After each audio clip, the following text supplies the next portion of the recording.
and introduce if you want to, so that people know who you are, where you're going next. So I thought I was not on it. Can you hear me? Yes, Yeah. can hear you, can see you. Yes. Hello. Hello. How's everything? Where are you guys now? I'm back One in is India. in India. Yeah. Yeah. I'm doing another rotation. In Cali, right? Yeah. Francisco, yeah. Where are you? Currently I'm in Detroit. Oh, okay. So today I'm moving to Indianapolis. So where are you going, Vinith, if you can tell the audience for the Hi residency? everyone. Yeah. I didn't know everybody was here. So I'm going to Ascension St. Vincent Hospital in family medicine in Indianapolis. Nice. So yeah, it's going to begin, I think for everyone. It's either 17th or 24th. You'll have your orientation and stuff. Yeah. The whole idea of doing this webinar actually started when I met Vineet a few days ago in Miami, where we were having dinner and we were sitting and talking. Like, he was asking me a lot of questions, and I'm like, yeah, I should probably do a webinar on this. He was asking me about credit history, credit cards, bank accounts, and I thought, yeah, last year I was in the same position during this time, and probably many people have the same question. So that's when I thought, okay, I should probably do a webinar and talk about these things.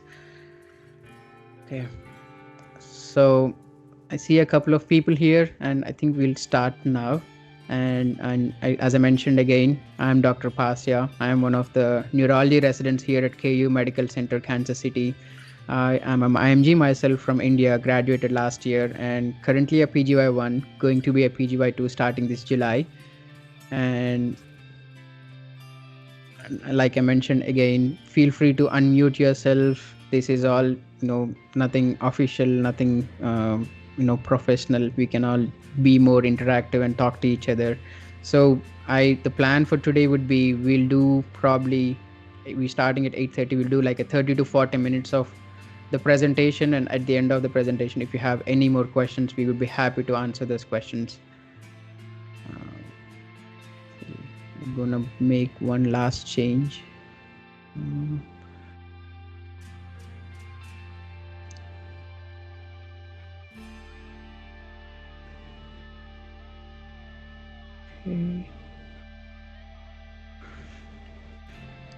Okay.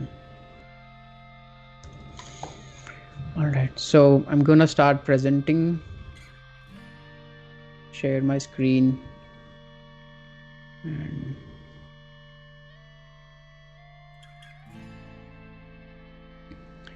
can you guys see my screen? Yeah, we can. Perfect. Okay, and here we go. Again, this is my one-line introduction. Dr. Pasya, with the neurology resident with the University of Kansas Medical Center, and I'm talking on behalf of Let's Talk Usmle today, which is an initiative taken by us 1 year ago. We were trying to provide all the realistic and practical information that would be useful for the fellow IMGs who are applying for residency and are also, incoming residents this year. And we are on LinkedIn, Instagram, Twitter, and YouTube. Feel free to follow us on all these social media platforms. That way we feel that, okay, we are accepted in this community. And for today's presentation, disclaimers and disclosures, this is all the information basing on my own personal views, and I obviously am not an expert in all the things that I'm talking about, but again, I'm trying my best, in my own way, to provide the information that can be useful for you guys.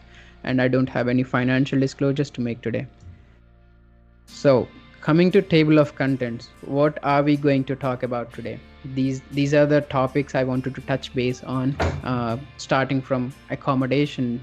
What am I going to do? Where am I going to stay? How do I,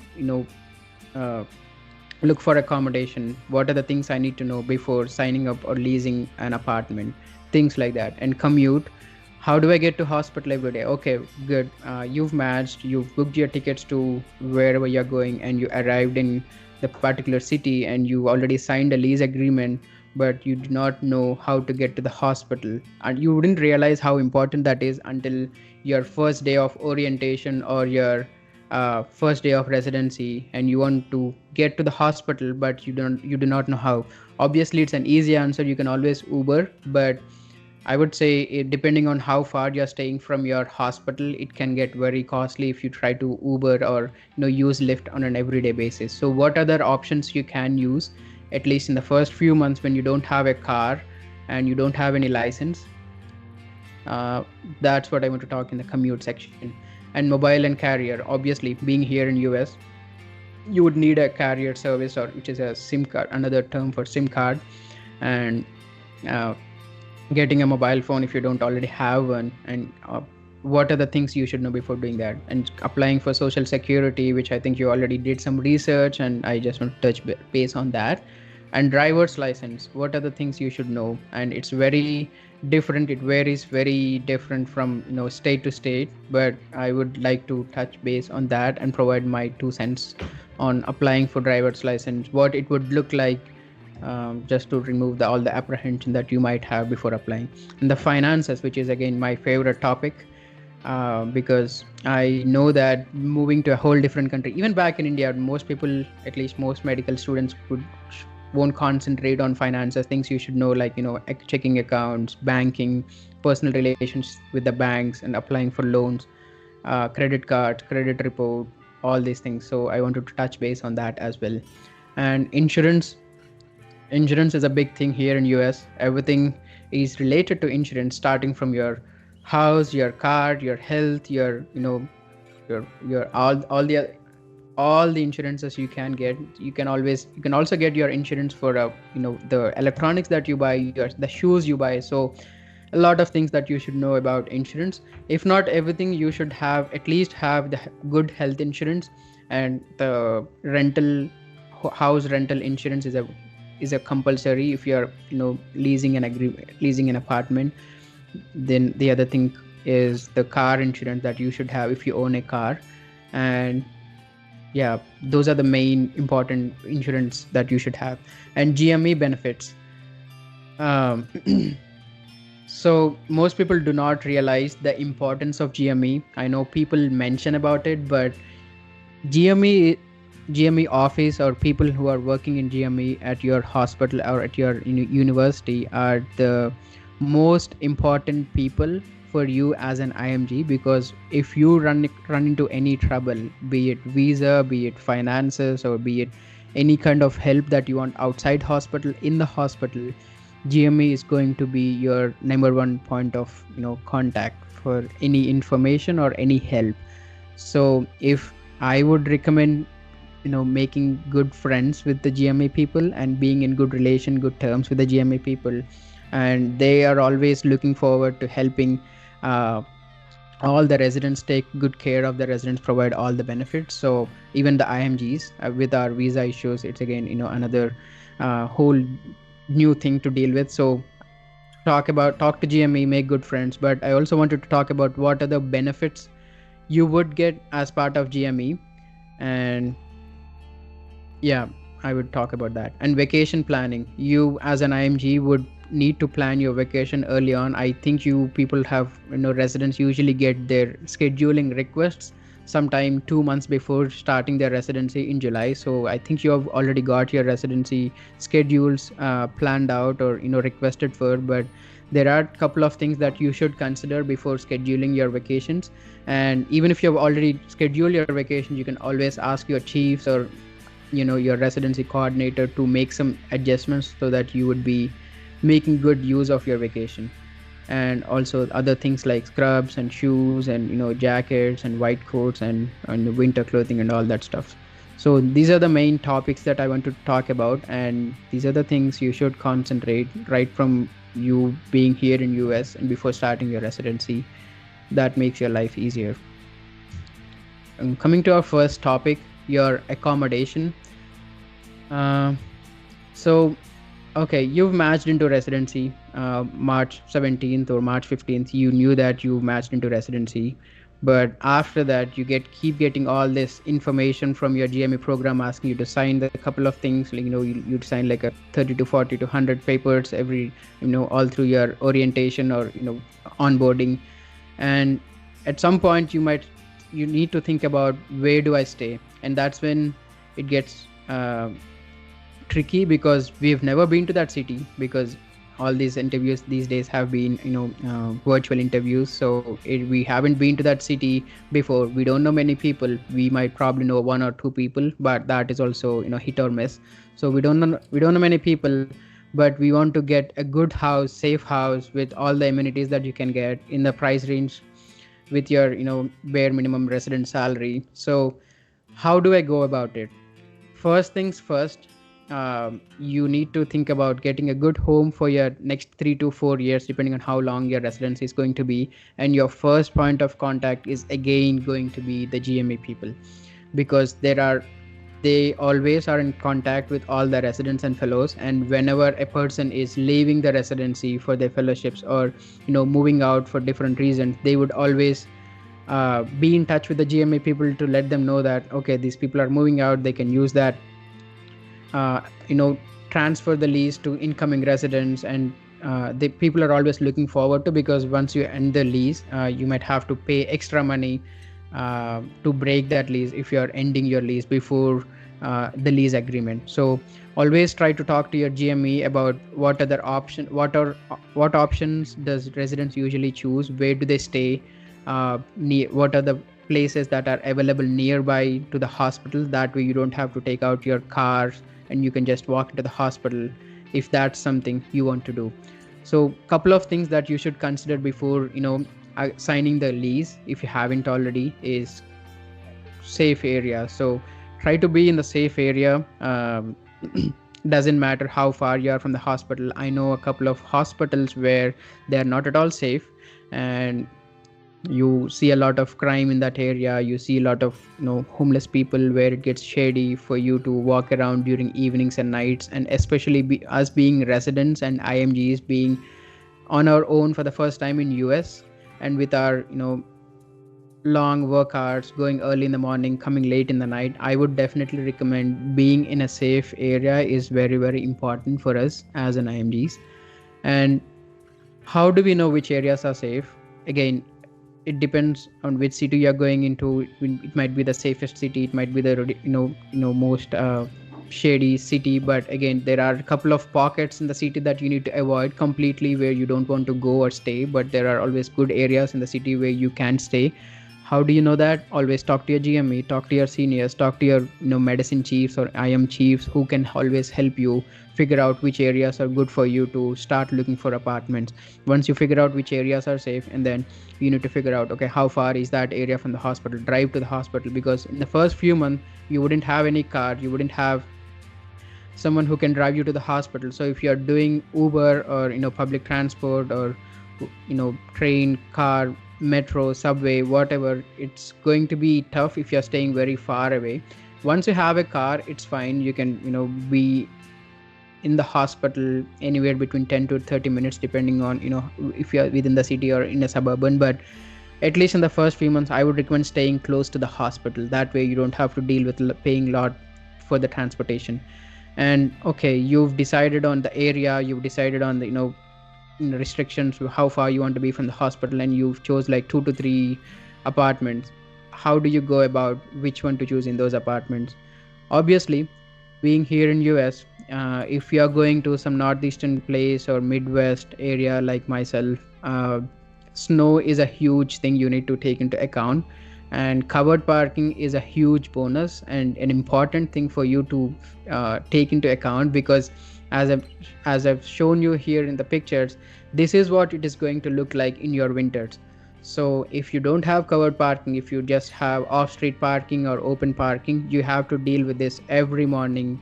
4 to 5 inches of snow, you have to wake up early. If you need to be at the hospital by 6:30, usually during summers you can start at 6 o'clock, be there by 6:15 and take the handoff at 6:30. But if you are in winter and you see this kind of snow, you have to wake up, get out of your apartment by 5:30, so that you need to shove the snow like you see here, and it takes a lot of time early in the morning, which is not at all fun, believe me. So consider covered parking not a luxury but a necessity, and take that into an account when you're choosing your apartment. And the other things that you should know is nearby groceries, because with our prolonged long work hours, you cannot get to home early. Like it's not a 9 to 4 job, so sometimes it gets late. And if you have some places that you can get food from that are near to your apartment, that's that would be a bonus again for you to consider. And if you have kids, the other thing that you should think about is also best school districts, because I do not know how many people know this, but if you are in a particular area and if you want to send your children to public schools, you can only send your children to specific schools here in US, and you can't send children to any school that you want unless you pay for the private fees, which I think is not possible during your residency. So think about best school districts, and how do you know which are the best? There are always a lot of websites that can help, but also talking to your GME, talking to your seniors and IM chiefs is going to help a lot in figuring out which school districts are best for children and kids. That way you can choose an apartment in that area. And coming to our next big question, furniture. Okay, you walked into an apartment, you got an apartment, you've leased signed for a lease, and you got into an apartment. It's all empty, and like literally you wouldn't see anything in there, because most of the apartments you lease are going to be unfurnished. So you have to buy your own furniture. And coming here July 1st, or maybe June 15th, June 20th, you get into an apartment. I wouldn't expect anybody to have a lot of money in their savings account for you to be able to go around, shop around and buy the furniture. So you have to wait at least until the first 3 months where you can start buying collecting some furniture down the lane. But you need some basic things like getting a cot, getting a mattress, getting some kind of sofa.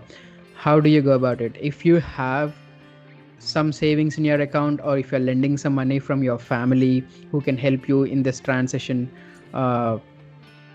and I've also come across few programs which are providing sign-on bonus for the residents. I don't know how realistic that are, but if the program is giving you some kind of monetary support for you to move and move to their city for residency, use that money to buy the basic furniture that you would need, and the basic appliances, like if you're wanting a rice cooker and things like some kind of electronics, like bread toaster, omelette maker, or and things like that, which you need for basic necessities.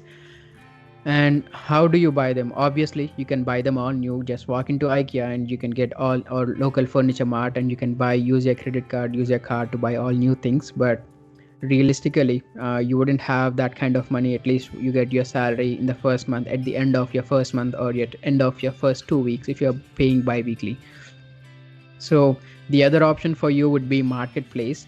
There is something called moving season in US, where during summers most people move out of their current places. Like most of the leases of the apartments end during summer, that is right now starting from March to August. So this is a good time where you see a lot of furniture coming up on Facebook Marketplace, lot of new apartments coming up, lot of new sign up bonuses coming. Like people mention that you don't have to pay your first month because that is a sign-on bonus for you to signing their lease. So things like that. This is a right time where people are moving, and make good use of it by choosing good furniture if you can find them on the marketplace. And be careful when you buy things off marketplace, because it sometimes can be a big failure. So I wouldn't recommend putting a lot of money into marketplace. If you're getting them for cheap, great, you can use it for a few days, and once you have the money after 3 or 4 months in your savings account, you can use that money to buy new furniture. But at least for your first few months, consider using marketplace. And the other option, like I mentioned, is residents and fellows are always moving out, and excuse me, residents or fellows are moving out more, and they look to either completely transfer the lease because they don't want to deal with taking all their furniture. And if they are moving across the country, they don't want to get a U-Haul and take all their furniture there. So they would rather buy new furniture there. So they tend to leave all their furniture in most situations in the current apartment. And if you'd reach out to them, they would be happy to leave the furniture for you. And this is very important for you guys to know, is to get a PC or a monitor, basically a computer, to set up a workstation at your home, because believe me, most of the time during your residency goes for notes writing and documentation and getting back to patients in chart messages and things like that. So if you don't have a good PC or a good laptop works fine, but the laptop obviously is a smaller screen. And if you have a PC monitor, I would say that you would be way more efficient in completing your discharge summaries on time and completing your notes. You can always come back home at 4:30 and complete your notes sitting at home at your own leisure, and you're more refreshed, and you can get some coffee, put on some music and complete your notes, rather than sitting in the hospital, staying there until 7 o'clock and still having a lot of work, because being in the hospital when you're not supposed to, when you're not expected to, it takes up, multiple things can come on and you can stay there for God knows when. So buy a PC and try to work at home if you're not supposed to be at the hospital, and you would be more efficient. And you can also use that to do some research, some systematic reviews and reviewing the literature and all that stuff as well. Coming to your next topic is daily commute. Like I mentioned, so great, you've got an apartment, you've signed a lease, and right now you don't realize the importance of this until the first day or first few days. You start using Uber every day, and you are expected to pay $10 to $15 to $20 for each trip, and per day you're paying somewhere around $30 to $50 every day, and it's not fun during the first month when you're not paid in the beginning. So what other options you can consider? Obviously Uber and Lyft is the first choice if you have the money, but if you don't have that money, local ride apps, like for example in our state, in the Missouri city, there is something called Iris, which is basically sharing the ride with other people, and you only pay $3 for each ride, and that way you're paying way less compared to an Uber or a Lyft when you want to get to the hospital. So look around for options, go to Reddit, go to Google, and ask what are the local ride sharing apps that are available which you can use. Just have the information, you don't have to use them, but sometimes if you're going to far off places and you have to pay $30-40 on Uber or Lyft, apps like these can be very helpful in saving a lot of money. And obviously there is public transport, and public transport can be a hit or miss, meaning if you are in a good city, like for example, I think New York has a good subway system. So if you are in cities like that where the public transport is well seeked for, you can always use public transport to go around and get to the hospital early morning, late night, doesn't matter. But it depends on which city you're going into. There are a couple of places like in Kansas City, it's not the best. The public transport is not the best. So I would not recommend using public transport because it can get shady. It can, there's a lot of crime, and you wouldn't feel comfortable using public transport in cities like that. So try to figure out, ask around, ask your seniors during your orientation, or GME people, if the public transport is something you can use, and consider that. And always you can ask your friends and colleagues. I know it's hard to ask for help meeting for the first time, but I've had instances where my co-residents were offering me rides in the first month, realizing that I don't have a car, being an IMG, and I'm doing Uber and Lyft every day. And I came across a friend who is living in the same area as I am living, so he offered to pick me up every morning whenever we're going to the same hospital, same same area. So consider asking your friends and colleagues where they stay, and if you happen to stay nearby, you can ask them to pick you up at least when you guys are working at the same hospital. And I don't know if many people know this, but rental cars is also an option because they accept international driving license, which is another step you need to do before moving to US. But if you haven't done it, it's fine. But if you are still in your own country, you can get something called international driving permit, which is basically another application. You don't have to do anything additional if you already have a license in your country. So rental apps like here, like there's Hertz, there's Enterprise, and you can Google. There are a lot of companies that provide rental cars, and they usually accept international driving permit, and they provide you with cars for 1 month, 2 months, 3 months, and things like that. But the thing is, they are more costly. I would say somewhere around 400 to 600 per month, 400 to 700 per month, depending on which car you choose. But again, if you have that money, great, you can get a rental car, because buying a car or leasing a car in your first month as soon as you get here is completely, I would say, 100% impossible, because you need to have a lot of things before you can buy a car. Obviously, a new car would cost you 25 to 35 to $45,000, and you wouldn't have that kind of money. I wouldn't expect you to have, but if you have, it's fine. But yeah, buying a car off using your cash is not going to happen. So you would either lead a loan, some lender who would borrow, where you can borrow money from. And to get money from a lender, you need things like social security, your driving license, your employment history, your last 2 months paycheck, and things like that. So it's not going to happen, at least until the first 2 or 3 months. So buying a car is not an option, but leasing, maybe. Leasing a car is very subjective, differs from one dealer to other dealer, but they would definitely need a driver's license at least before they lease a car. So it again needs you to have a driver's license, so it would take another 2 months at least. The other question I wanted to talk today is about buying a car versus leasing. This is a very hugely debated topic. If you go on Reddit, or go on Google and ask, like I did initially. But it again depends on what you want to do. Buying a car, you walk into a showroom, you provide them with all the documentation that you are a physician, you get this much of salary, and you have the license and the social security. Great, they'll give you a good car with this much of interest rate with a good loan. Great, but you keep paying somewhere between $300 to $500 to $600 each month to pay off that car loan.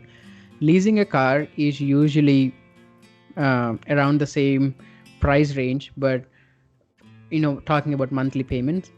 But the good thing about leasing is you are committed to that car for only 1 year. So buying a car, you are committed to until you pay off that loan, which is again going to be 6 years, 7 years, 10 years, depending on what loan you get. But leasing a car, you can lease only until 1 year, 2 years, 3 years, depending on how comfortable you are with that car. So if you like a car, you lease that for 1 year, great. You can renew the lease after that. But if you don't like that car, you can change the car. And the other benefits with the leasing is, if for example your car ran into something or somebody hit your car from behind, you always can walk into the showroom and tell them that, hey, this happened to my car, can you give me another car? And they'll take that car, repair it, and until they repair the car, you're going to have another new car, because you are leasing the car. It's not your car, it's their car, but you're using it. So they are supposed to provide you with some kind of transport for that period of agreement. And how do I choose between buying a car and leasing a car is the question I get. It's very subjective. What I did was I bought a car after 3 months of savings. I bought a car off marketplace, which is completely working fine. I do not have any regrets buying the car. So some people say that it's scary to buy a car off marketplace, but I did my research before buying a car. I did not just randomly buy a car, but I did my research, figuring out how old the car is, how many miles are on the board. And there's something called Carfax history, which is actually good. I don't know if you know this, but there's something called Carfax history, where if you type in your VIN number, basically your car registration number, into that Carfax, and you pay some amount, you get a history of the car, meaning if that car met with any accidents before, when was this car purchased, how many owners it had before you buying that car, and was it regularly serviced, oil changes and things like that. Car tire rotation, tire changes, oil changes, all these things you can see in that Carfax history. And there are things that you should know, like clean title, salvage title, and rebuild title. These are the 3 different titles any state DMV office would give to a car, basing on how good the car is. A clean title is basically a good car, never met with accidents, never had to go through any rebuilding or any modifications or any changes. Rebuild title is a car which met with a good, a huge accident, and they took it to the car showroom and they did a lot of repairs for it to be back on road, and they had to certify it again with DMV before it can get on the road. It has to meet some requirements. So then would give the car a rebuild title. So, and the third option is salvage title, which is basically if a car met with a whole disastrous accident and it was declared that it's not functional at all. Some people buy those cars for cheaper prices and they try to repair it on their own and sell it for profit after it clears the DMV requirements. So clean title, uh, rebuild title, salvage title, these are the three titles that you have. And if you're buying a car off marketplace or buying a car from your residents, colleagues or seniors or your friends or family, whoever is in that city, try to get a clean car because it never met with accidents. Rebuild salvage can be sketchy. If you buy those cars, you never know where you would end up buying those cars. So take that into account, as well as the Carfax history. If you see that there's not many owners who had that car before, or has been serviced well, maintained well over the last few years, then that would be a good buy. That's what I did, but most people wouldn't do that. They either end up buying a new car or leasing a car. And talking about buying a car, leasing a car, I would, if you end up leasing a car for 1 year or extend it for 2 years, 3 years, and after 3 years you can totally buy off the car, basing on how much remaining balance you owe, depending on at that time. For example, if you bought a car, the cost of the new car is 30,000, and you've leased the car for 3 years, and you've been paying around $500 every month, and after 3 years you've paid almost like $18,000, and basing on that time, if the market value of that car is dropped down to 25,000, you can negotiate with the car owner or the dealer and tell him that, hey, I've paid this amount of money in the last 3 years and I would like to buy this car now, and the current market value is 22,000. I've paid 18,000. Would you sell this car for me if I pay you another 4,000? And if he agrees, great, you can take that car and keep it with you. But that's another advantage of leasing a car. But buying a car, you own this car and you are you are bound with that car for the rest of the 6 years or 7 years. You have to keep paying that loan. So if you are comfortable getting a new car, great, get a new car. You don't have to deal with any worries, or you always have a warranty and things like that. So it's a hugely debated topic. This is my suggestion. If you can buy a car, great, you can buy it, but leasing is also a good option, and you have more benefits with leasing, because whenever a car gets into accident, that is not your car. You can give the car back to that person and you can take a new car at the end of your lease. So and at the end of the day, you're paying the same amount, around $400, to the dealer. Whether you're buying a car or leasing a car, doesn't matter, you're paying the same money. So I would base in these two options, leasing a car is better compared to buying a car where you're committed for the 7 years. But if you don't want to deal with monthly payments, you're like me, doesn't want to deal with monthly payments, save some money and try to get a car off marketplace or a dealer who deals with used cars or pre-owned cars. That's my advice for the daily commute. And going to the next topic is mobile and carriers. Basically, you need to choose a carrier.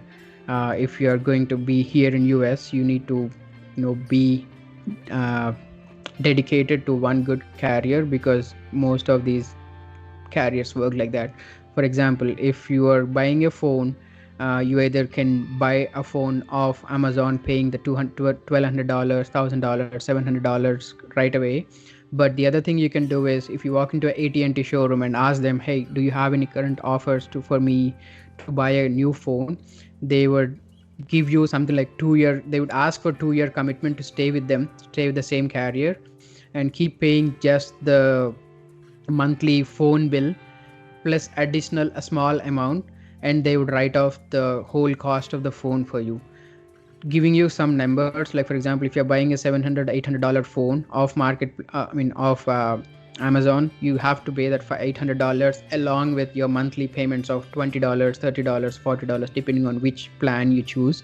But if you walk into an AT&T store and you get a phone from AT&T, you would be paying still the same $30 plus additional $5 or $10 to be able to pay off that phone, and that phone can be yours in the next 2 years or 3 years, based on how long you commit with them, and after that you can shift to another carrier. So there are other options like prepaid, postpaid. Prepaid is basically a SIM you get from AT&T. You keep recharging every month. You can do like $20 recharge, $30 recharge, and you get restricted number of minutes and restricted data. It can be 5 GB per month and things like that. But if you get postpaid, you get unlimited data and things like that. So depending on how comfortable you are, how much you're going to use that data, you can choose either prepaid or postpaid. And also depends on if you already have a good phone and you don't want to buy a new phone, then definitely go for prepaid, where you don't use a lot of data and you get things done with small amount of monthly payments. And trading is another option. If you have an old phone, you can trade in, you get some credits, and you can use that to buy another new phone along with the mobile and carrier deals. And you got an apartment, but you also need to figure out to get a new Wi-Fi connection, because here in US you need Wi-Fi for everything. So multiple options like Google Fiber, Spectrum, AT&T, T-Mobile, all of them provide Wi-Fi services. So I would recommend going with the same carrier that you have your, the mobile carrier. Use that to get your Wi-Fi, so that combined you get a lot of discounts. And I know people already have a lot of information on this, but you can always reach out to your friends and family who are currently in US. So you would be able to join something called a line, like I mentioned, postpaid line, where if you're part of 10 people in a group in a line using AT&T, you get to pay lesser amount of money on your month-to-month basis. Like for example, if there are 2 people in that line, you pay $50 per month. If there are 10 people in that line, you pay only like $30 per month. So if you have family, join the line. If you don't have the family and you have a good bunch of friends who would like to take a line together, great, you can do that. But one of them has to make the payments every month, which again is going to be a little problem. And coming to our most important topic is the Social Security. I hope I'm not taking a lot of time, but Social Security is one thing you need to have. It's basically like an identification form that you need to have to do anything in US, like applying for a bank account, applying for a credit card, applying for a loan. It serves as form of identification. If a cop stops you or going into any legal issues, you need to have a Social Security. And how do you apply? Go to www.ssa.gov for more details and downloading an application and using that. You fill out the application. You need to get an appointment at your local Social Security office, or you can also walk into the Social Security office. But before you go in, you need to have that Social Security application form filled out, along with other documents like passport, your I-94, your EAD, your visa, your DS 2019. And the other thing is your contract letter signed by you and the program leadership, basically your program coordinator. So saying that you're currently employed here and you're authorized to work. So they will know more information on what to write in that letter. Basically, it should say your salary, your work authorization, and your program leadership signature. And you take these documents, go to your local Social Security office, and you provide them all the information, and they should be able to complete the application, and they will send you the Social Security card in 1 to 2 weeks. And I would recommend doing this as the first step after you go to your city, because it usually takes 2 weeks for you to get this in your mail. And until you get this, you can't apply for a bank account, you can't apply for a credit card, you can literally do nothing. So get this as soon as possible so that you can move forward and get other things done. And this here is a sample of the application. I don't think it has anything more to discuss. It's basically asking for all the information, your mother's social, or if you have it, but yeah, name, address, and citizenship, things like that. And like I mentioned, it will be sent to your mailbox 2 to 4 weeks to issue. So And also, if you have any questions filling out, if you have a lot of doubts and fears of filling this, always ask your seniors and try to get help from them. And coming to your next important question is your driver's license.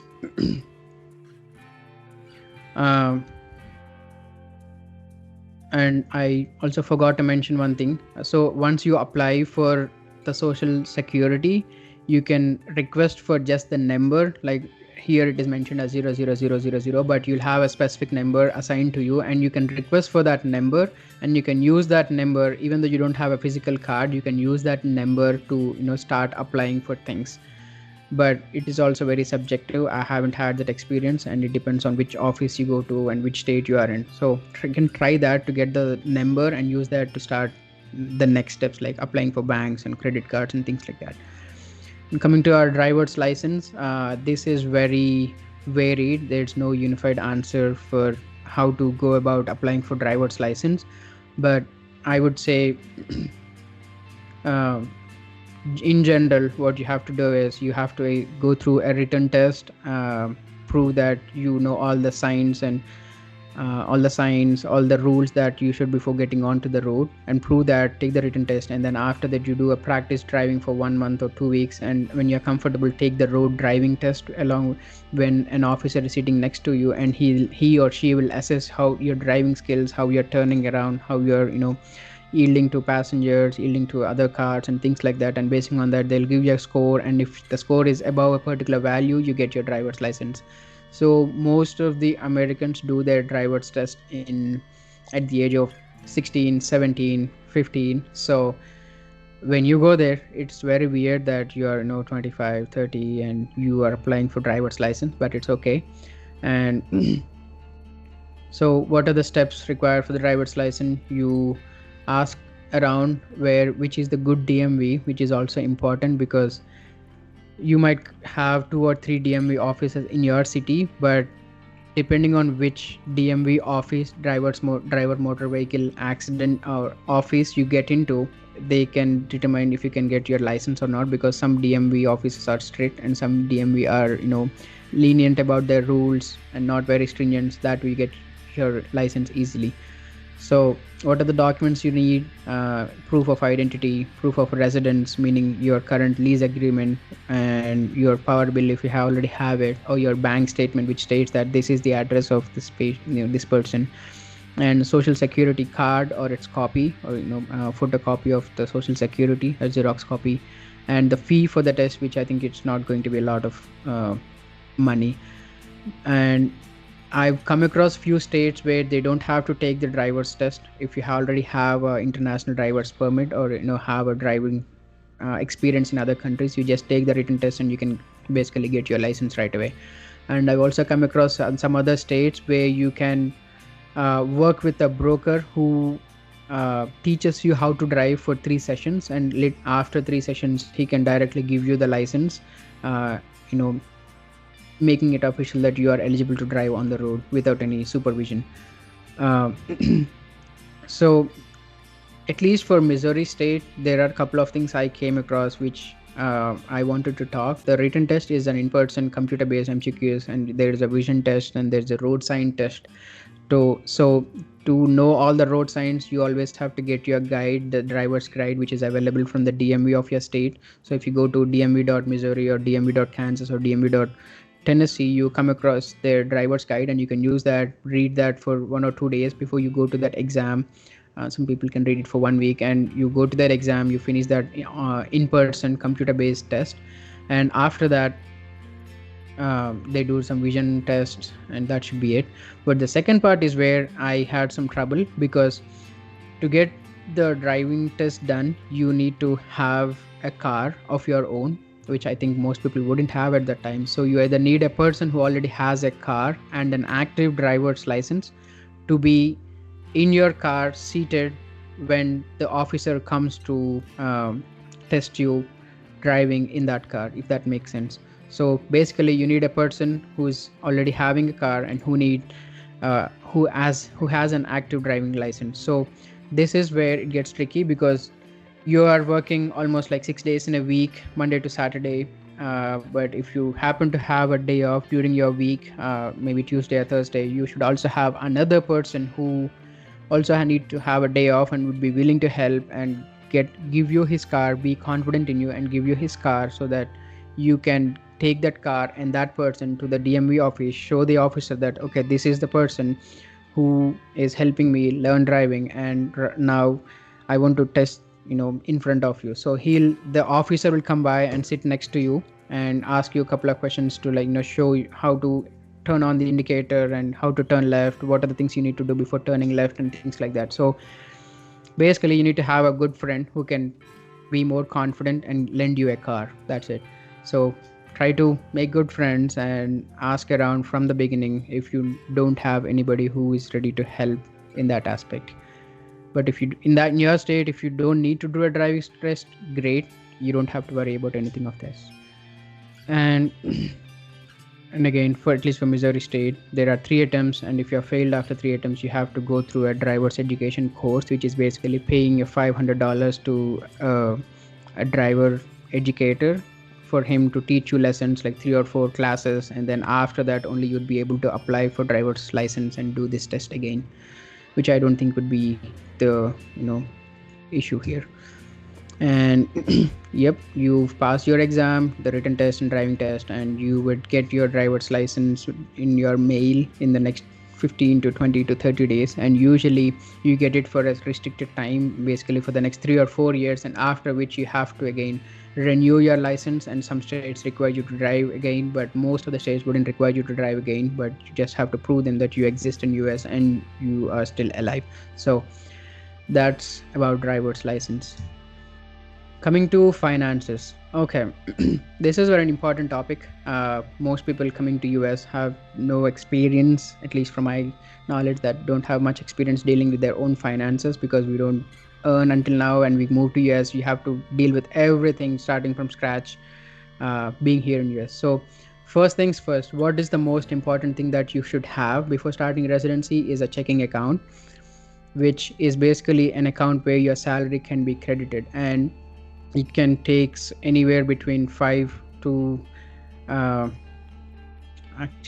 so depending on if you already have your social security and which bank you're going to work with, it can take between 10 to 15 days for you to get a checking account. But once you have all the required documentation, you walk into a bank and you provide all the information, banks most probably help you open that account, you'll have that account. But it's all about getting all the documentation you need before going to open a checking account.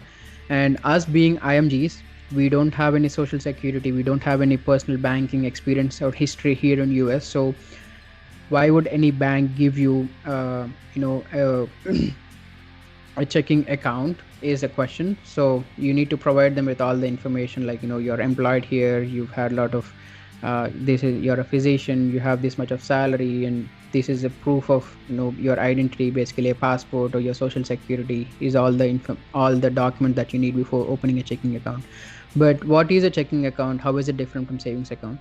Checking account is the only account where you can get your salary credited. You can't credit your salary to a savings account, and so you need a checking account for you to get your salary credited. And if you don't have good checking account, it can delay your salary crediting by 1 month. Basically at the end of first month, if you are not providing good details or perfect details of your checking account, they may not be able to credit your salary for another 2 or 3 weeks, which again is not fun, because if you don't have your salary by the end of first month, believe me, you're going to be in a lot of trouble, because you have to pay your rents, you have to pay your other expenses, and tickets and all the information, all the expenses, and you can't basically ask anybody that much of money in your first month. So make sure you have a good checking account, everything cleared out, everything sorted out, and send it to the GMA or your human resources at your hospital on time, so that you get your salary credited in the first month.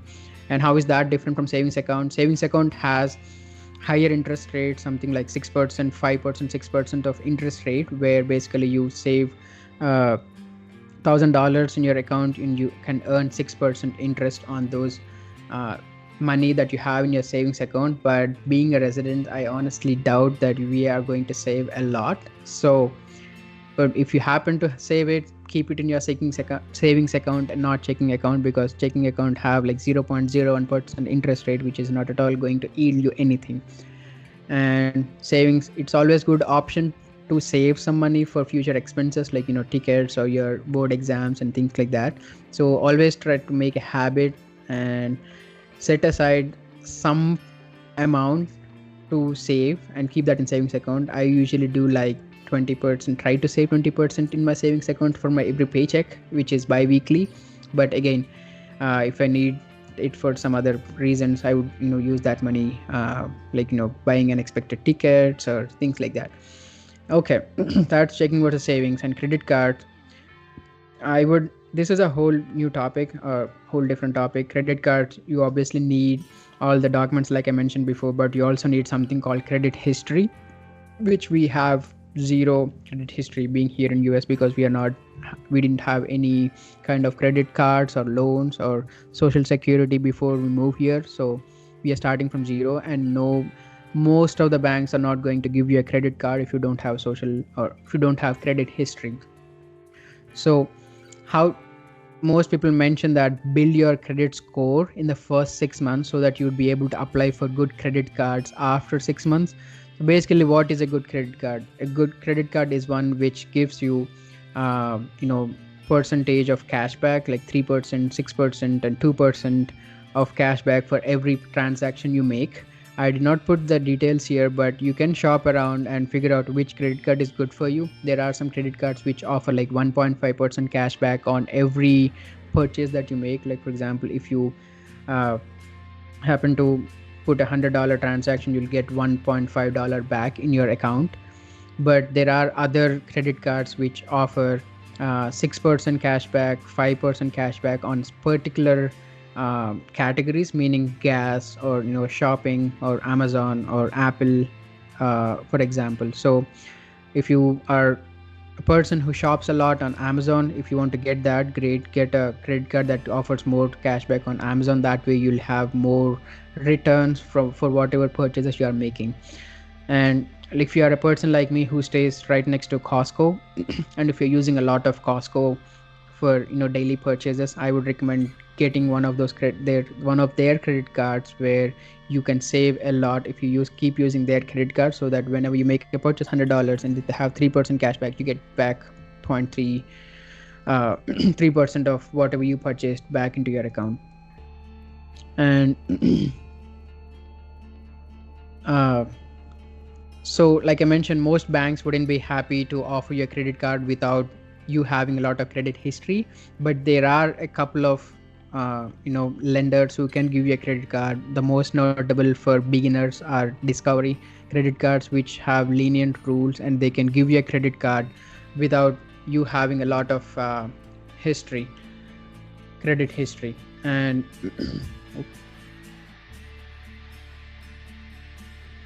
sorry, my bad.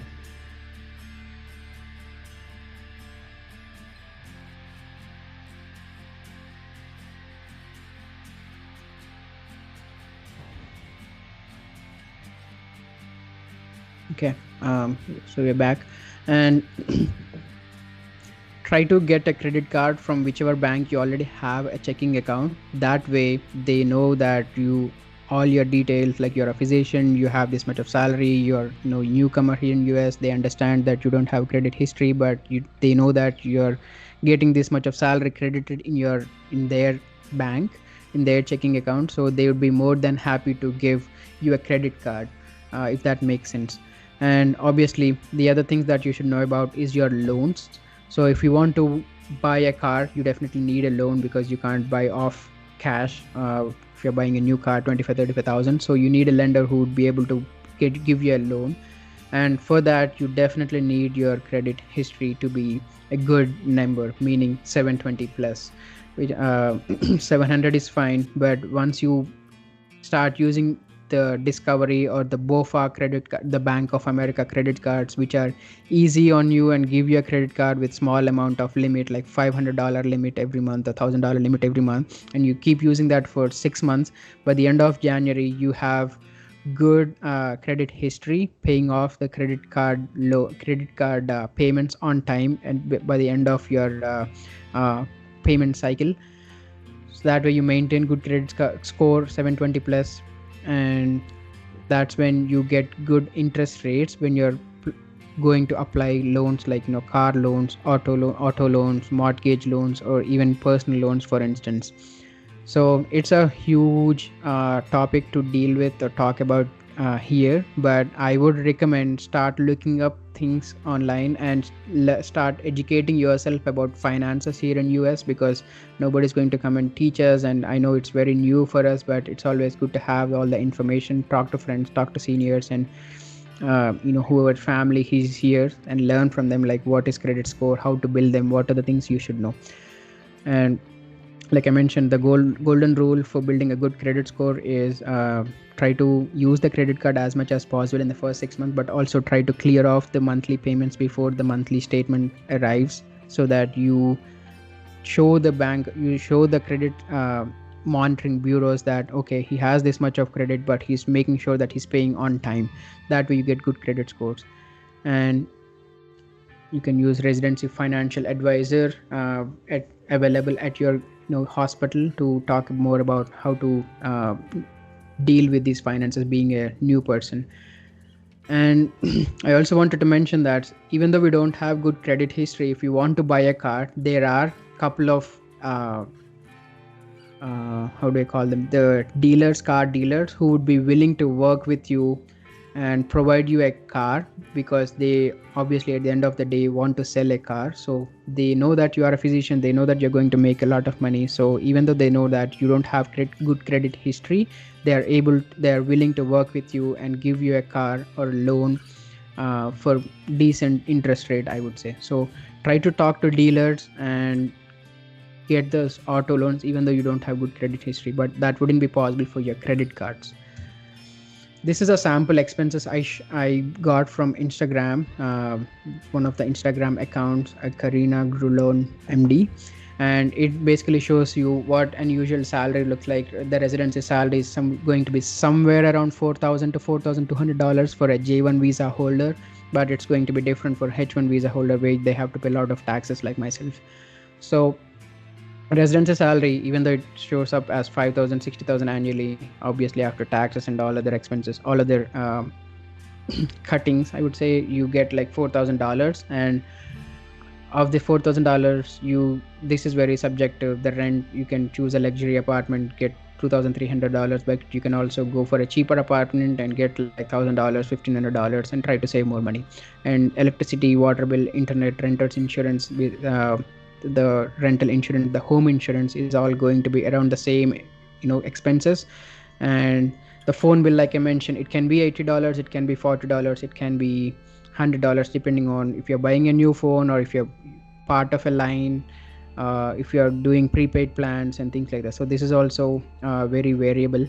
And the car insurance right now for a newcomers like us is going to be $200 to $250. So be prepared to pay $200 to $250 every month if you're going to get a car and getting a auto insurance. And I'm going to talk more about car insurance in the next slide. So gas, again, it depends on where you're staying. It can be $40, $80, $100.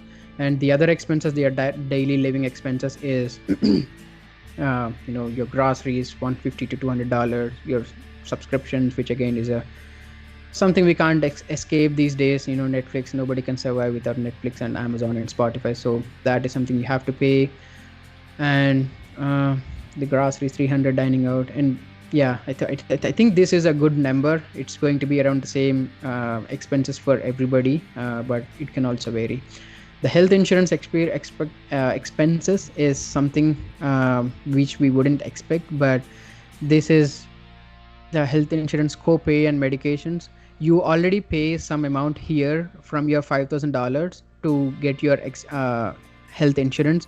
I know a couple of programs who pay for the residents' health insurance completely, but most programs do 50-50, where if the total cost of your health insurance is going to be $100, you pay $50, and the employer or the hospital pays another $50. So you already pay for the insurance here, the health insurance, which is mandatory.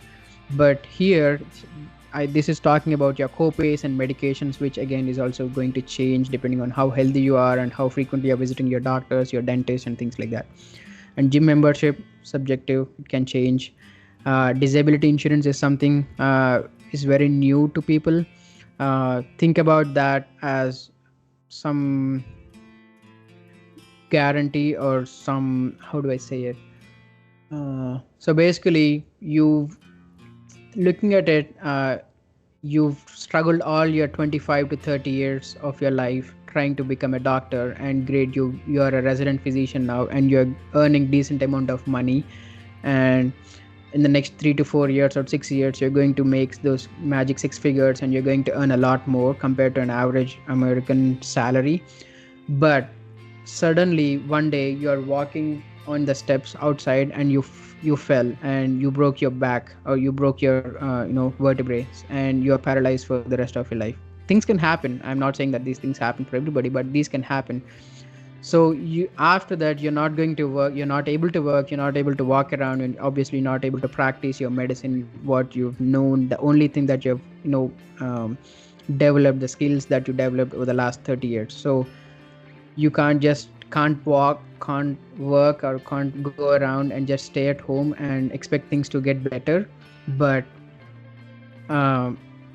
disability insurance is one thing, which is basically you pay $100, $50 every month, and if something like that happens, you can still expect the insurance company to pay you whatever, at least a percentage of your salary that you're getting at the point that you had an impact or an accident. So if you're making like a 300K at the age of 35 and you had this accident, you can, if you've been paying this disability insurance every month, and at that time they can pay like 60% of your salary that you're getting, which is going to be like a 200K every year. So that way you are securing your life if you met with an accident in the future. And I strongly recommend paying this, even though it couldn't be $100. You can choose how much you want to get paid if you met with an accident, and usually for residents they have a lot of discounts because they know we are not making a lot at this time. So you can end up paying like $30, $40 per month, and the payments could be somewhere between $2,000 to $3,000 if you met with an accident.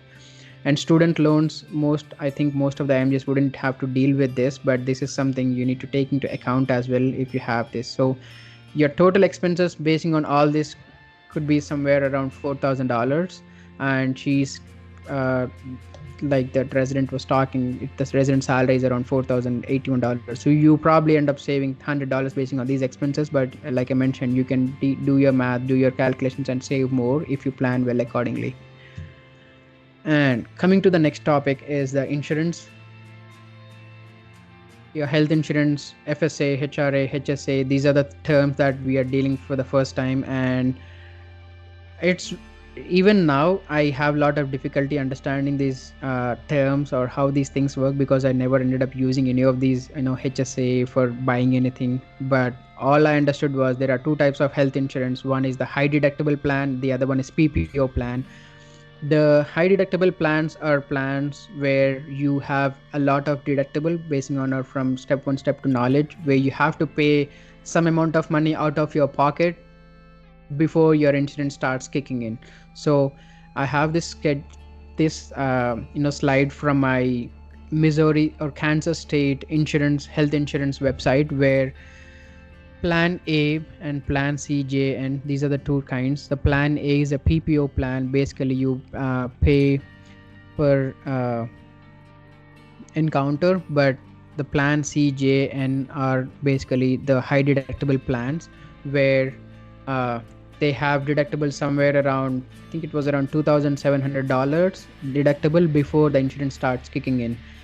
So it depends on how healthy you're going to be and how frequently you want to visit your your primary care, your other regular appointments like an ophthalmologist, dermatologist, and things like that. So if you are more of a clinic kind of person, if you want to visit, be regular with your clinic appointments, I would recommend going with a PPO plan, the plan A, because for every PCP or a specialist visit, you're only going to pay $40 co-payment, like it was mentioned here, and that's it. You don't have to pay more if you're just visiting them and making sure that you are healthy. But looking at this plan C, J, and N, the deductible plus co-insurance is what you have to meet. You have to meet your deductible before it starts kicking. Like for example, if you want to go see a dermatologist and if their clinic cost is going to be somewhere around $300, so since the deductible is $2,700, you have to pay those $300 before, because it's lower than the $2,700 before the insurance kicks in. But if you have a PPO plan, even though their appointment costs $300, the $40 co-payment is the only thing you need to pay, and the rest is paid by the insurance companies to the physicians, or be it a dermatologist, endocrinologist, or whoever it may be. So you need to talk about, make your own calculations and decide on one plan. But I think being on J1 visa is also major restricting factor, because you always don't get to choose being on J1 visa which insurance you get. I think at least in our hospital, J is the only health insurance. J plan is the only health insurance plan available for J1 visa holders. So talk to your DME people and your health insurance advisor and figure out which is the insurance plan good for you. And there are other things to consider like HSA, HRA, and FSA. I don't think on J1 you get to have a lot of these options, but at least from my understanding, HSA is the health savings account where it is owned by you, and you can save some money and you can keep that money. I'm talking about the pre-tax money. Like if you go to the previous slide, you have this $4,081, and before getting, this could be a contribution you can make before cutting these taxes. And I think whatever money you're going to save before paying taxes is going to be beneficial for you down the line. So they talk something like HSA contributions every month. So even if you end up contributing like $20, $30 in your HSA account, if your plan is eligible for a HSA account, you can save this, keep it for the time you are being with that residency program. And HSA is the only account which is transferable and can roll over, meaning if you end up leaving that hospital and going to pick up a job at some other place, you can use that HSA account, transfer that HSA account, and keep it for the rest of your life. But it's not the case with FSA, flexible savings account, and HRA. Basically the FSA and HRA are owned by the employer, meaning they contribute some of the money to the FSA and HRA account that you have. Like for example, they can contribute like $500 each 6 months into your FSA account. But the thing is, the FSA and HRA accounts are not transferable and does not roll over to next year's FSA account. So if you have some amount in your FSA or HRA account, and you've been saving some amount from your own paycheck, and the employer has been also contributing some money to that account, and if you at the end of the year you have like $1,000, and if you don't plan to use it, it will disappear by the next enrollment cycle. But HSA is something you can transferable after you go to the next job, and can also roll over each year to the next year. So see which, like if I talk here, the plan CJ and CJN have, I think, HRA and FSA, but they don't have HSA, meaning even though you have a lot of deductible here, the $2,700 deductible here, since the employer and yourself can be contributing, you can use that money to meet the deductible before the insurance can kick in. Like the employer is contributing $500, you can use that towards your deductible. If you are seeing an endocrinologist, if you have to pay $300, you can use the money from the HSA, HRA, FSA to pay to that before the insurance can kick in, if that makes sense. So it requires a lot of education. Again, I would recommend you to read about these things and talk to your fellow residents and educate yourself before choosing a plan. And you can also make changes going into residency. Into 6 months, you can make changes to the selections that you make. It's not like end of things. You can always make changes every 6 months. The other thing is your car insurance.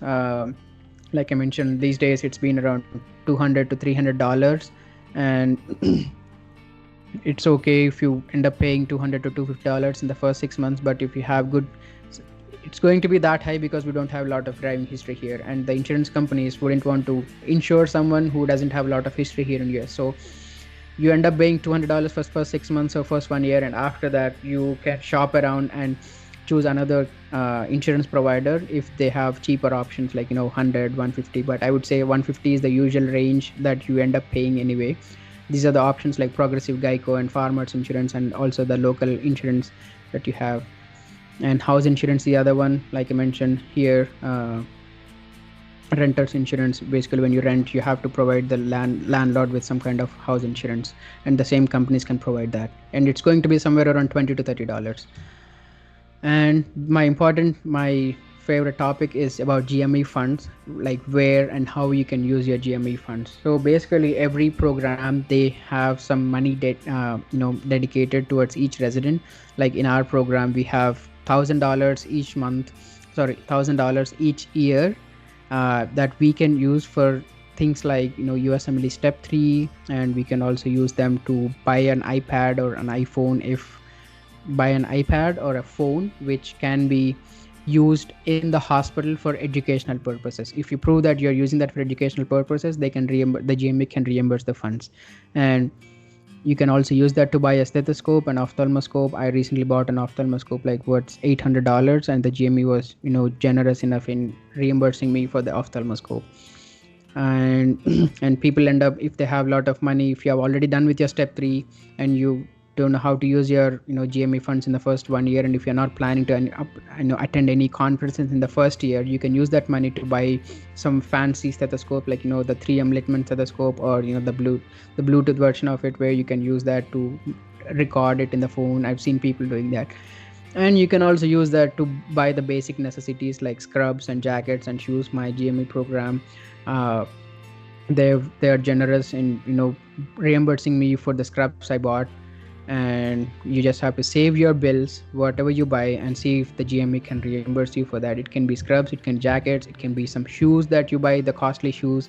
And if you prove that you're using, if you tell them, they usually take that into account, and you prove them that you're using that for your hospital day-to-day work, they can reimburse you. And conferences, if you are attending for any conferences, you can use that money, save the bills, the tickets, and the hotel accommodation prices, and all those bills, and the GME can reimburse you as well. Something that I did not mention here, your KUM or your academic email, for example mine @kumc.edu, has also got a lot of benefits, I would say. Some of them are, you can get an Amazon subscription for half the price. Like for example, if the original price of Amazon subscription is like $10, you can get it for $6. Apple Music subscription. There are a lot of university benefits. If you go, I don't exactly remember the website, but if you go across the Google and type in student discounts, there are multiple websites which ask you, which asks to verify your email.edu email. And if you verify that, you can come across a lot of student offers, like sometimes you get your iPads or MacBooks and things like that 20% off. You get a lot of clothing, extra student discounts off, and things like that. And also, if you are going around shopping, always ask for first responder discount or physician discount. Like for example, I was in Adidas last month and I bought a shoe, and I asked if they had any special discounts for healthcare providers or first responders, and they had 10% discount for healthcare providers. So I was lucky enough that I asked, and I got that extra 10% off, which is like another $20-30. So try to do not forget to ask every time you're shopping something huge, or even if it's small. Shop around, ask if they have any special discounts for physicians and first responders. And I think, yeah, vacation planning, you should know what kind of vacations we usually have, leaves we have. There's things like vacations which is like 3 or 4 months, 4 weeks every year, and things like sick leave, professional leaves, and personal day. For example, our program, we have 10 days of sick leaves and 5 days of professional leaves, and 1 or 2 personal days. So sick leave, the name itself mentioned that when you're sick and you can use that. Professional days, you can use it when you're attending a conference. Even though if you're not presenting sometime, you can use that professional days to attend the conferences, to make contacts, which can help you in your fellowship applications. And your personal days is when you can use those personal days for a dentist appointment or driver's license and things like that. Things to remember. We as an IMGs, we need to also take into account that we need to go back to our country for visa renewals. At least for J1 visa holders, you need to have set aside at least 2 weeks during your every year to renew your J1 visa. So you can go back to your home country and get it done, but always remember that you can also get your J1 or your H1 visa renew in Mexico or Canada. It requires a lot of education. There are some organizations that can help with that. If you plan perfectly, I've known people who renewed their visa after visiting Mexico. You get your appointment done and you can use that rest of the 5 days while you're waiting for your passport to arrive to go around Mexico or Canada, and that can be a good vacation for you as well, if that's what you want to do. Like I mentioned, you also need to take into account the conferences. If you think about what fellowship you want to apply, take into account all the conferences that are coming up in the next 1 year and take those into account and try to plan your vacation around that area so that you can use that conference. You can attend the conference, but you can also schedule a vacation around that region. Like for example, if you have a conference in California, you can also attend the conference, but you can also use 1 week after that conference to go around California, and that can be a good vacation for you. And I would recommend, if you have a +1 week, 3+1, 4+1, I would recommend starting your vacation after +1 weeks. That way you can use the Saturday and Sunday from the +1 week in your vacation as well. And plan your travel as this is very important for you guys who is on J1 visa. If you are getting a new DS 2019, DS 2019 in April, try to plan your trip to India after April. That way you don't have to visit twice. And for example, if you are getting a new DS 2019 in this April 20, it would be next year for you, April 2025. Try to plan your vacation to India in May 2025. That way you don't have to renew your DS 2019 again in 2026 until it's May. So that way you can use the time between your May 2024 and 2025, and you since you have a renewed DS 2019, you can use that visa and you can go around to different countries if you plan to do some vacations. Otherwise, if you don't have a renewed DS 2019 or J1 renewal, you have to do that whenever you are entering back to US, if you plan to visit other countries during your residency. And H1B versus J1 visa is something I don't think this is would make sense to discuss that here, but it differs. H1B 3 years you don't have to renew your visa, but J1 you have to renew every year. And scrubs, white coat, jackets and shoes, important topic. Scrubs, where to buy your scrubs? You can always use your hospital scrubs. There are hospital scrubs available in the hospital every time. But they're not the best, but they at least get your things done. So you can always use that, but you can always end up buying Fix, Mandala, Jano, some of the brands I mentioned here. And always try to get a measuring tape, and you need to find a right fit with the brands. One brand doesn't fit everybody, so you need to find your good fit and try to buying different colors from the same brand. And also leave some room for layering, because you're in US and during winters it gets cold, and you always have to have something inside to protect yourself from the harsh cold. Even though you're inside, it's all air conditioned, you need to have that layering to protect yourself from the cold. Otherwise you'll be shivering during the rounds. White coats, the program always provides white people with 1 or 2 white coats. It should be enough. If you want additional white coats, you can order through the GME and they can use the program funds to get you additional white coats. And if you want to get your own, you can use Healing Hands, Grace Anatomy and Fix. These are the brands you can get good white coats from. Jackets, these are some of the brands that are popular among healthcare workers, like Patagonia, North Face and Fix. I don't have any endorsements to make, but those are very good brands, I would say, for your jackets. And try to get a good jacket, decent looking jacket for you that should work for your daily rounds, because most of the time you need to wear a jacket to your daily work. So try to get at least 4 or 5 good jackets. That way you don't look like you're wearing the same jacket every day. And get good shoes. I cannot stress this enough. Invest in good shoes. Investment in good shoes is only going to make your life easier and more comfortable, because you're going to be on your legs all day long, either standing or running around, or doing codes and things like that. So invest in good shoes. Lend some money if you want to, but try to get good shoes during the first few months. It can be Hoka, Skechers, Adidas, Nike. On shoes are also very comfortable. Allbirds, I haven't tried it, but I've heard and seen reviews that they are very good. And again, it depends on your fit. Try to understand your sole. It can be flat, arch, and you can also get insoles, basically an additional attachment for your soles that can make your feet more comfortable. And Colehan is another brand for your formals, which I like. And also, do not forget to get good winter clothing that should work for outside hospital, because most of the winters here in US are harsh. Even areas like Texas is getting very harsh during winters. So try to get good winter clothing. Usually try to get them around holiday season, because a good jacket is going to cost you anywhere between $50 to $100, $50 to $300.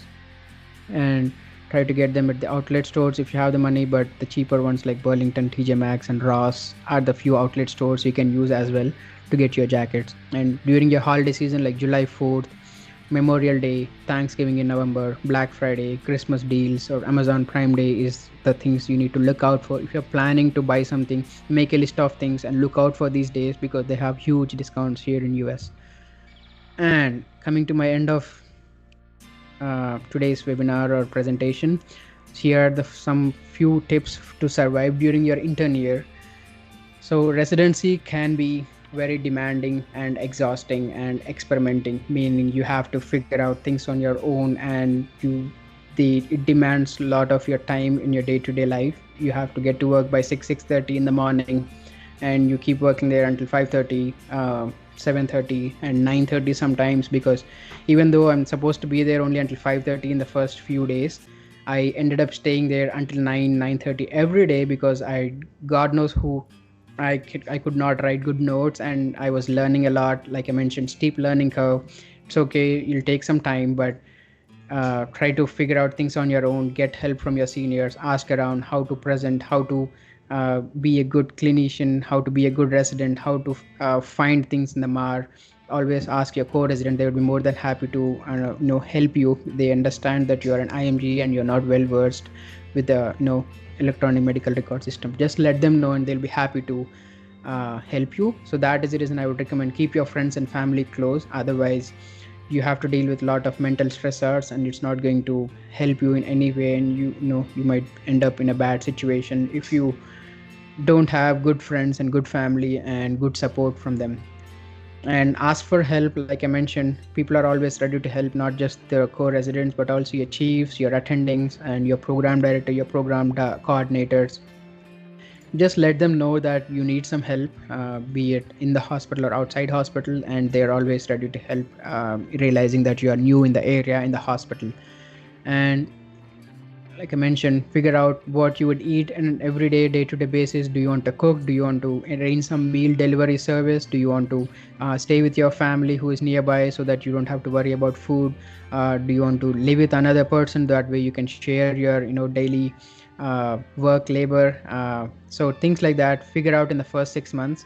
And be it outside or inside the hospital, EMR, medical knowledge, ask for help, ask for suggestions, recommendations, feedback, reviews, and that's how you learn. And that's how the 6 months is going to be steep learning curve, but it's okay.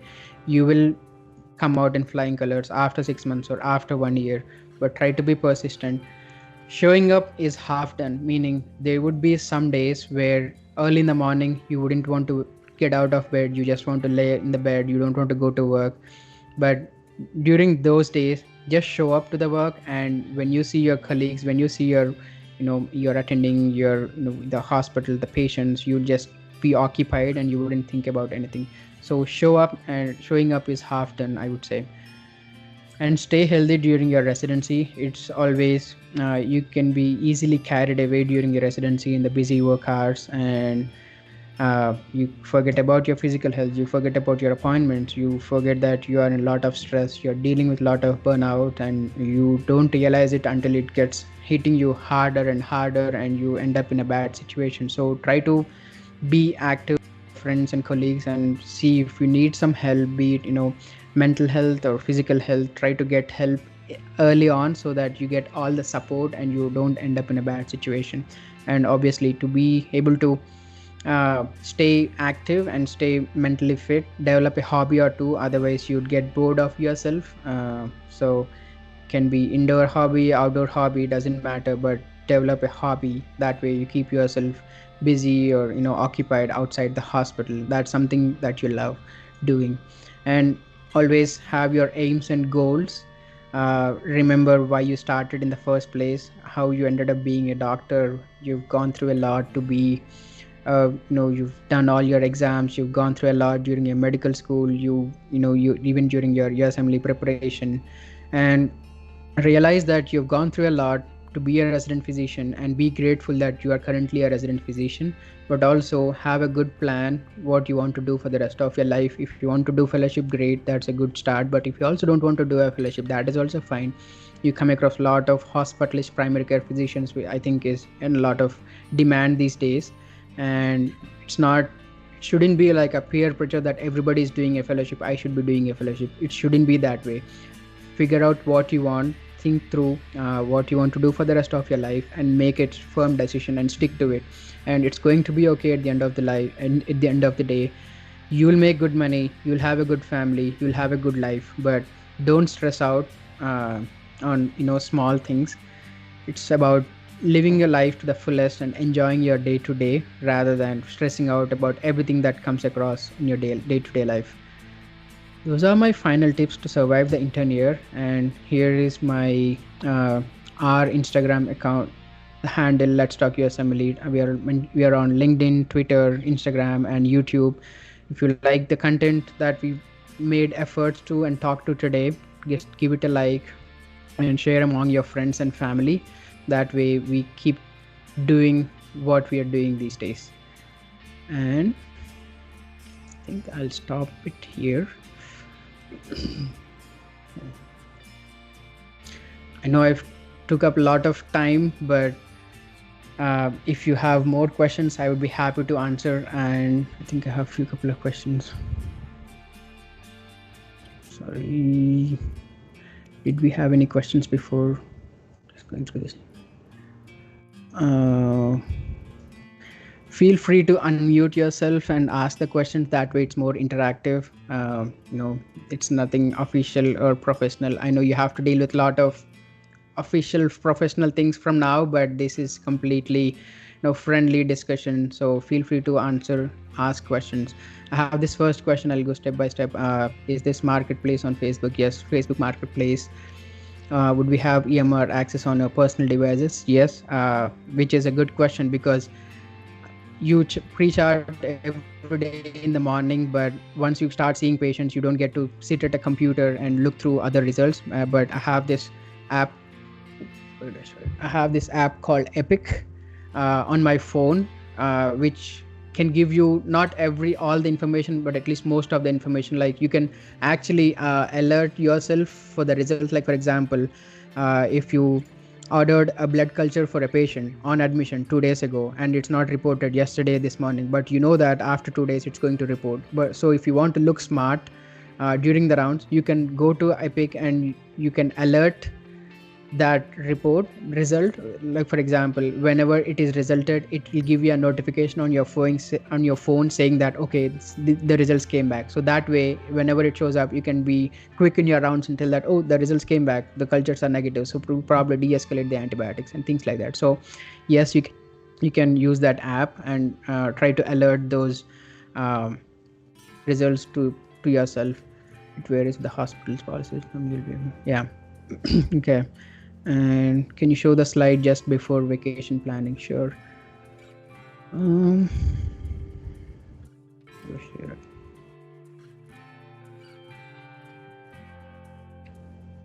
Yes, you guys can see it.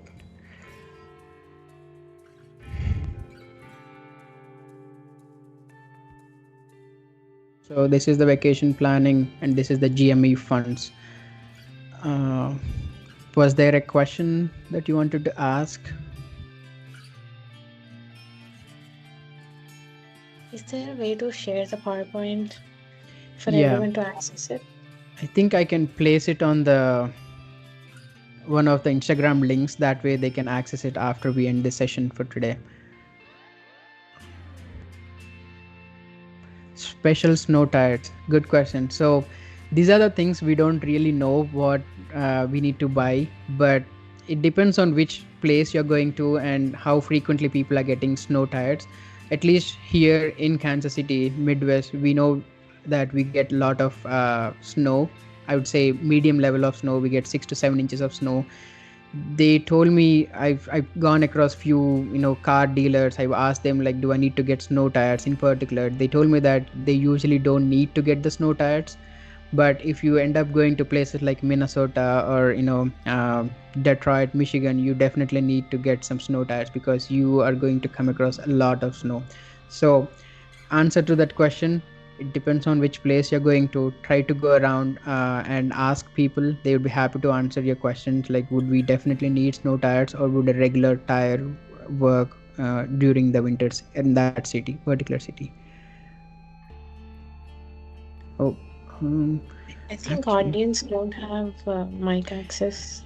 I'm really sorry about that. So if you raise your hand, I can give you the mic access and we can talk instead of texting. So Hello, can you hear me? yes. Yeah, we can. So my question was regarding the DS 2019 thing. You said April. I think it's till June if like it starts in July for 12 months. Yeah. And you said that we should ideally plan our vacations for Yeah. after the DS 2019 time goes by. Can you go more into detail of how that goes? Yeah, so I'm on H1B visa, so I do not Okay. know much information about J1, but I can give you all the information I know. So basically, you get your renewed DS 2019 somewhere in March or April. I know you're starting in June. You got your new DS 2019 in April or May this year, and you're using that. You're coming to US, and somewhere in March or April next year, you need to apply for a new DS 2019 in February, and you get your new DS 2019 in March or April, and you need to take that DS 2019, go to your home country or go to country like Mexico and Canada and show them the DS 2019, the new DS 2019, and apply for J1 visa renewal. So if you end up going to India in February, for example, next year, where you don't have a new DS 2019, and you come back, after you come back sometime in March, you'll get a new DS 2019. And if you decide to go to another country in August next year, you wouldn't be able to enter back into US because you don't have a new J1 visa renewed. So if you happen to go to India after you got your DS 2019, you got your new J1 visa, you don't have to worry about visa renewal for another 1 year, starting from next April, for example, April 2024 to April 2025. So that way, during that 1 year, you can go to other countries like Mexico, Canada, and you can get back to US through immigration because you have a new J1 visa renewal. That is one way of looking things. But the other way is, if you go to India after April 2019, you don't have to renew your visa until April 2025. So you can just go to India for 1 week and come back in August 2024. But if you happen to go to India in February 2024, next month, you can't renew your visa, and you come back and you got your DS 2019 in March 2024. So if you want to visit your mom or dad for 1 week in the next 1 year, you can't do that because you have to go there and you have to renew your visa, which requires at least 2 weeks of your time or 3 weeks of your time, if that makes sense. Okay, thank you. That really helps. Yeah. Thank you so much for the excellent presentation. So yeah, pleasure to help. And Pragyat, if you don't mind sharing, where are you going for your residency? Or Yeah, so I'm going to Metro Health, Cleveland for internal medicine. It's in Okay, nice. Cleveland. Yeah, Perfect. Congratulations. thank you. Okay. Uh, does anyone have more questions? I know we are past our 1 hour presentation. So, Yeah, also I wanted to add from India, get your driver's license, the original driver's license, not just the international permit. Because few states, if you have the original Indian license, I think you can give your driver's test easily, or you don't have to do a drug and alcoholic course test. Like it depends from state to state. So have all the original documents with you. yeah. Thanks for sharing that, Puneet. Um, so yeah, I'll share that presentation, put up that link in the Instagram link. So if you have any more questions, if you know of any more friends that are matching or matched this year and are going to, for their residencies, feel free to share that presentation, and I'll be happy to answer any more questions in the Instagram direct messages after the presentation. But in view of the extra time that I took, I would like to stop the presentation for today, and we can continue this in the next sessions. And I'm hopeful that some of you guys would be interested in doing more webinars down the lane, helping fellow IMGs. So we'll see how it goes. All right, thanks for attending, guys, and all the best for everything that you're going to encounter in the next 6 months. Take care. Thank you. Bye. Thank you. Thank you so much.